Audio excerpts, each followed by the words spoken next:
Now, WhatsApp was down yet again this week, and like the first time, folks ran to Twitter to just make sure their phones were still working. In other news, Kanye West, or Ye, is no longer a billionaire thanks to his recent stunts. That is, if we can call them that. Ida Mumeta has more on these stories on this week's Fresh Off the Web. Is it just me, or since Mark Zuckerberg took over? Anyway, so Tuesday morning, the usual programming was interfered with.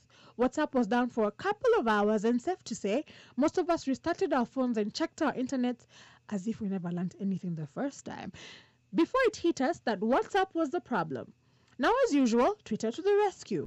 And according to @S_Kalo, some folks' lives were seemingly in the gutter. @Sam_Chege tried to imagine Zuckerberg toying around with the cables trying to figure things out, while @Hulk_Shira demonstrated what we all wanted to say. Are you at this time you are sleeping? It's not possible. No. Get her from the bed. I don't want you. Anyway, after 2 agonizing hours, the app was back. We can only hope that WhatsApp will not make the outages a trend, because we are definitely keeping count. Speaking of counting, Kanye West has lost a whopping $1.4 billion this week, according to Forbes.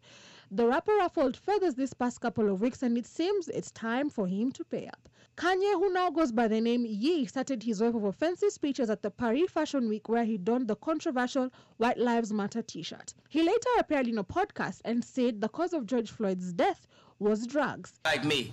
And the day when he died, he said a prayer for, 8 minutes. Mm-hmm. He said a prayer for 8 minutes. They hit him with the fentanyl. If you look, the guy's knee wasn't even on his neck like that. When he said mama is his girlfriend. He then put out a threatening tweet towards Jews, which saw him locked out of Twitter, while Instagram restricted him from posting, commenting, and messaging. After that, it was a downward spiral for the rapper, as Gap Inc., CAA talent agency, Balenciaga Fashion House, and the largest hit of all, I could say anti-Semitic things and Adidas can't drop me. Now what? Well, the shoe dropped. Adidas. They all terminated their contracts with the 45-year-old.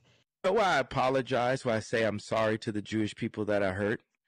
It's not about, like I said, I'm not going to hold this apology hostage, right? Obviously it's about God, but God is everything, right? So what's the point of having language and you can't engineer if you say God, right? Now, he later apologized for his anti-Semitic speech, but the damage had already been done. Now, amidst the online distaste, some few trips chose to hold on to hope. Ntokozo Mkize said Kanye West will bounce back, but the next time he does, no one will be able to take it away from him. Bizal Osikoya said Kanye West is very smart. He pissed them all off so he could get off the contract and do his thing without them. Well, whether this was intentional or not, we're definitely curious to see where this goes.